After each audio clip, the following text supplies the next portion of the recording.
नमस्कार दर्शक बंधु एबे स्कूल छुट्टी हो पारे तो चलतु जाना राज्य सरकार एक नुआ अपडेट लेके आछंती स्कूल केबेठू छुट्टी दिज्व आउरी पुणी थे डिटेल सहित जानी आम यही वीडियो माध्यम तो चलतु आउ डे नक वीडियो को स्टार्ट करने पूर्व मुझे प्रथम कही रखी कि जदि आम चैनल को नुआ आसछंती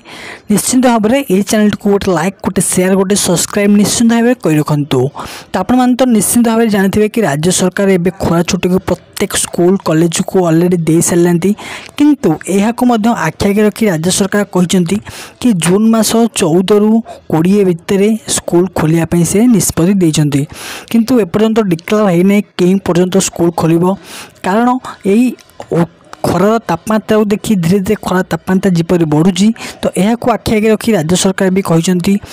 खरार तापमात्रा कमिला सी नुआ डिसीजन ने कि स्कूल केबे खोल बोली सहित आउ एक नुआ अपडेट आसी जो कोरोना भाइरस धीरे धीरे व्यापार लगी तो यह आखि आगे रखी राज्य सरकार सबू निष्पत्ति नेला स्कूल केबे खोल आपण बहुत शीघ्र अपडेट आसो। चलते आज वीडियो किपर लगे